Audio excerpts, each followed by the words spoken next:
Hi, this is Tang Huaxuan, Diana Watson with The Speaking Seed.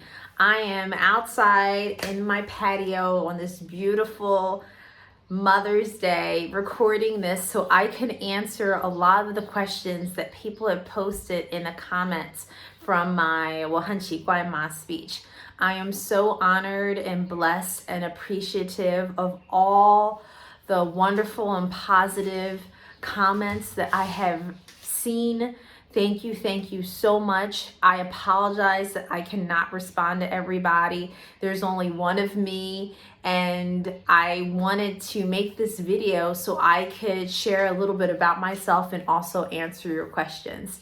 So let's get to it, because this is actually probably going to be about 10 minutes long or so, and I know you guys are really busy. So the first thing that I want to share with you is my name. My English name is Diana Watson. My Chinese name is Tang Huaxuan. And Tang, well, let's go back a second. Tang Huaxuan is the Chinese name that I received from my first Mandarin teacher's father. Now, in Chinese culture, many times the person who chooses the name is also the person reads palms and does like some kind of readings into your life and your future. So they look at all the different aspects. They collected some information about me before they decided on a name. So Tang was a very powerful and influential and resilient Chinese dynasty. And her father chose this last name, Tang, which in Chinese is your first name, your most important name, to pay respect to my ancestors who came from Africa and were able to withstand the horrific voyage from Africa to the New World, to the United States. And that he knew that voyage from Africa to America, most of the Africans died. So the ones who survived, they were really strong, because then once they got to America, they had to work on plantations, tobacco, sugar, rice plantations, and it was arduous work. So he recognized this, he knew this, so as a result, he wanted to give me my first name that really signified strength and paid respect to my slavery ancestors. Pretty cool, right? And then Hua means China. It means Middle Kingdom. He believed that Chinese culture and was going to be my second culture, and that I was going to learn Mandarin and stay in Taiwan for a very, very long time. I didn't believe it, because at the time I was changing countries every 2-3 years. That was my goal. I was in international education. I was teaching at international schools, and my goal was to see the whole world. My goal was not to just stay in one place and just hang out forever. That wasn't my goal. But you just never know in life, right? So that's what ended up happening. He was right. So maybe that whole finding out your birthday and time and you doing your whole reading, maybe there's some truth to that, because he said, nope, you're not leaving in 2 or 3 years. You're going to be here a long time, and this is going to be your second home. And he was right. And then the last part of my name, Xuan, the Xuan part has the yu radical, the 部首 is jade. It means beautiful jade. So that radical is different from other kinds of xuan. So he chose that one because I am different. I'm a Black American woman living in a homogenous place where everybody generally looks very similar, and I stick out. So he wanted my name to also, my characters to also be really special and stick out. So my name is Tang Huaxuan, and Huaxuan is actually a translation of Watson, my English last name. So that's my name, Tang Huaxuan. So pretty cool. So I want to share that because I'm so proud of my Chinese name and all the thought that he put into creating it. So where am I from? I am from the US. I am Black American. I was born and raised outside of Philadelphia in the Philadelphia suburbs. I had a really good childhood. I grew up in a diverse school. I had lots of different types of friends, and I'm really thankful that I didn't grow up in a very sheltered environment. I explored. I had lots of friends and boyfriends and got into lots of trouble and learned how to swim and worked many jobs and did many things. It was a great experience. And when it was, I always knew though that I wanted to live abroad. I always knew that. So my family wasn't totally on board with that in the beginning because it wasn't something we were used to. Black families back in the 80s weren't really into that. So luckily my sister, she was traveling first. She studied languages and she did some traveling first. And then I went to university and I was required for my program to study in a foreign place. So I went to France and where I learned French. And then I moved on and I did Peace Corps for a little while. And then I lived in Indonesia and then I finally came here. So this is my fourth foreign country and Mandarin is my fourth foreign language after Spanish, French, Bahasa Indonesia, and now Mandarin. Now I'm not saying that I'm fluent in all four. I'm not.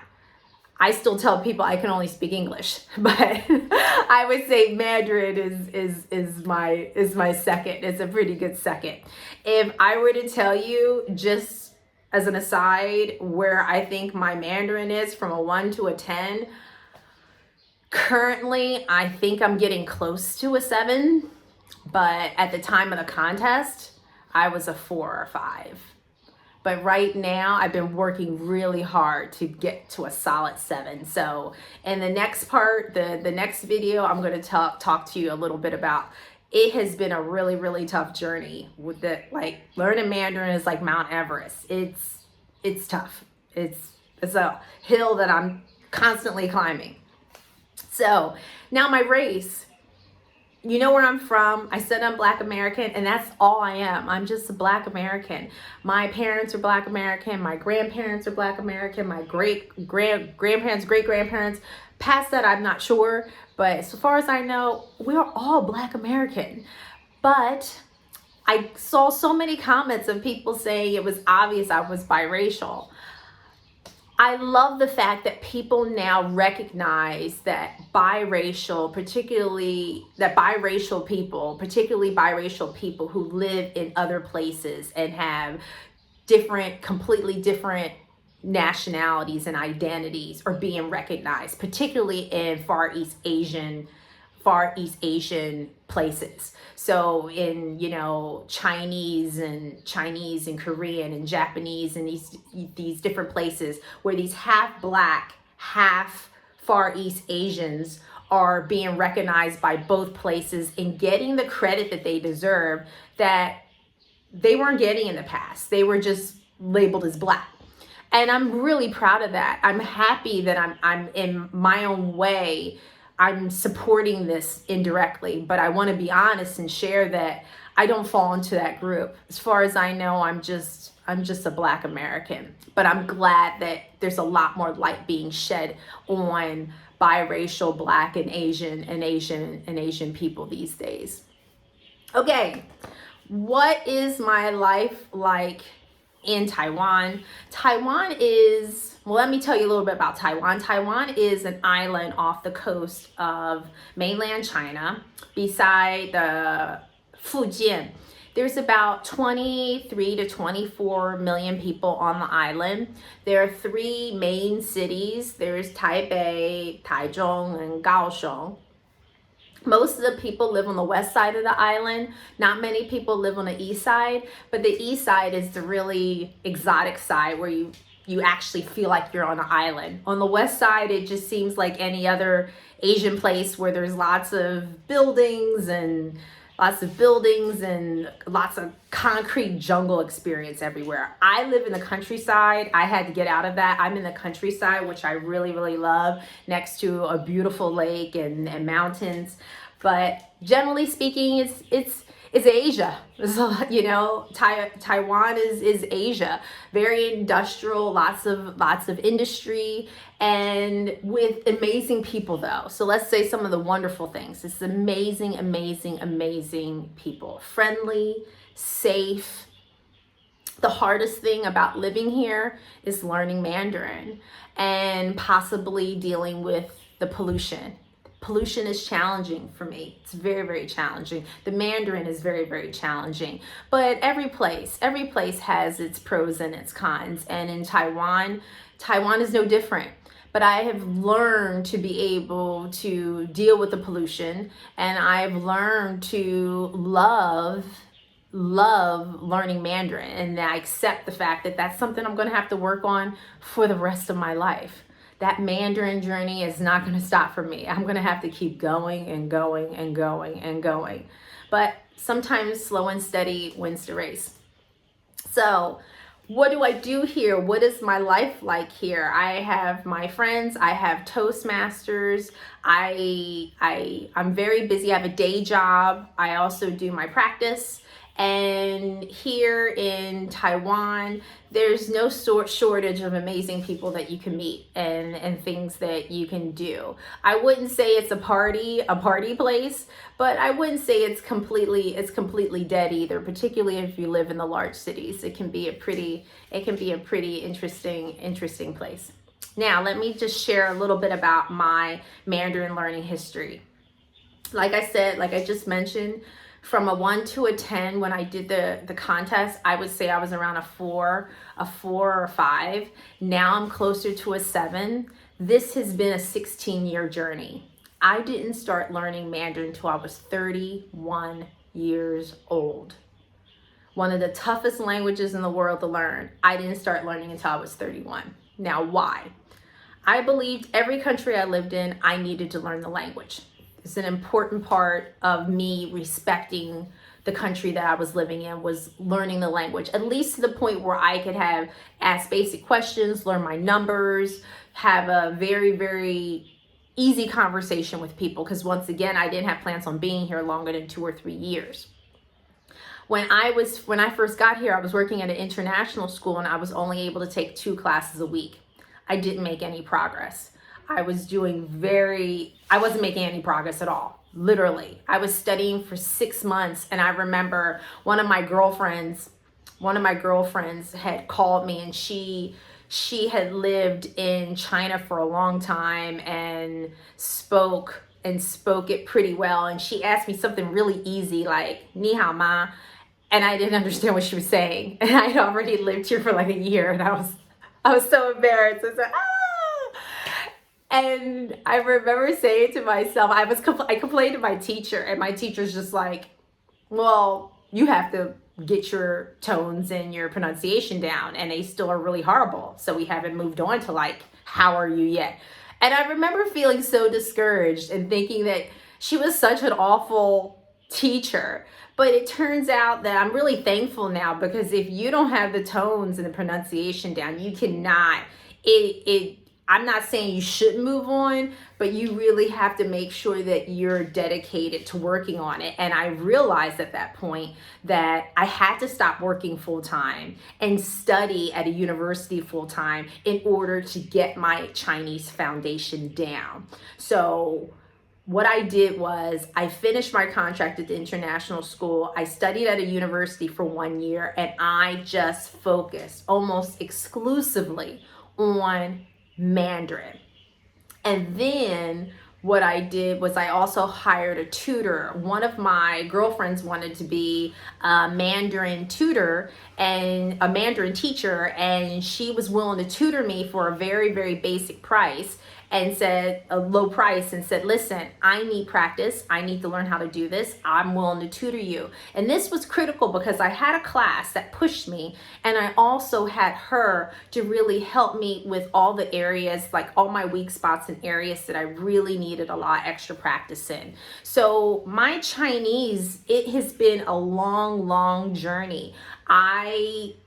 Other than that 1 year full-time study, I just did one-on-one learning the rest of that time. And I have to admit that there were a lot of breaks that I took. Sometimes I was really committed. Sometimes I took a break. Sometimes I was really committed. Sometimes I took a break. Generally speaking, I was pretty consistent in comparison to other foreigners who live here and their Chinese learning history. But sometimes I would get hard on myself and say, well, what if I was really consistent and studied full time and did the tutoring for like 4 or 5 years straight? I would have been so great. But now looking back on it, slow and steady wins the race sometimes. Maybe it was important. It was important for me to take those breaks because then I was able to get back into it and fall in love with studying Mandarin all over again. And I was able to focus on other things. I was able to, work on my English presentation skills. I was able to learn a lot about leadership, like doing leadership in another place. I was able to learn so many amazing things that I wouldn't have been able to do if I just focused on Mandarin all the time, nonstop. So, this is a great place. There's a big debate between simplified and traditional. I love traditional characters. My hope is that I really have traditional characters down, and once I feel confident with my traditional characters, then I'm going to move on to simplified. So then I'll be able to read both. Right now, I can only read traditional, but it's not going to be the end of my journey. Eventually, I'm going to work on simplified. And now I'm realizing there was quite a few things that I didn't mention about Taiwan, such as the languages that are spoken here. I do want to share that Taiwan isn't just a Mandarin speaking place. We have 16 Aboriginal tribes, and a lot of the people, particularly the older people, they speak Taiwanese, which is basically the same dialect that comes out of Fujian, like Fujianhua. And the older people speak that, as well as, the people in the countryside. So when it's time to learn Mandarin and practice your Mandarin, sometimes it was really hard in the first few years because I didn't know what I was repeating and what I was learning. It was kind of like, trying to learn English in Miami where everyone's mixing between Spanish and English. I would go back and tell my instructors what I heard on the street and different things, and they're just like, that's Taiwanese. That's not Mandarin. I'm like, how am I ever going to learn Mandarin if like everyone's speaking 50-50? Now it's not a problem. I'm able to distinguish between the two. I can't speak Taiwanese at all, but it's okay. Like I'm comfortable with the two languages now. I can speak a few things, but it's completely different. It's like night and day between Taiwanese and Mandarin. I can't even say my numbers still in Taiwanese. I can't even say my numbers. But a lot of the old people here are able to communicate with me in Mandarin, like really basic Mandarin, or I can get by if I have to understand some of their Taiwanese. So, learning Chinese here, generally speaking, has been good, but still challenging because there's other languages that are being spoken. There's also Hakka. Like I said, there are some Aboriginal languages that are being spoken, but for the most part, I love the fact that I'm learning traditional characters. My teachers are very good. They speak very clearly. It can be confusing with the Taiwanese at times, but you do get used to it. You get used to it. So that is the first part. I hope I was able to answer your questions about my name and where I'm from and who I am and a little bit about Taiwan and my Chinese learning history. If you're interested, check out part 2 where I'm going to further answer your questions in regards to who I am and my Chinese and my business and all that other good stuff. Have a great one, guys. Thanks for tuning in and watching. Bye.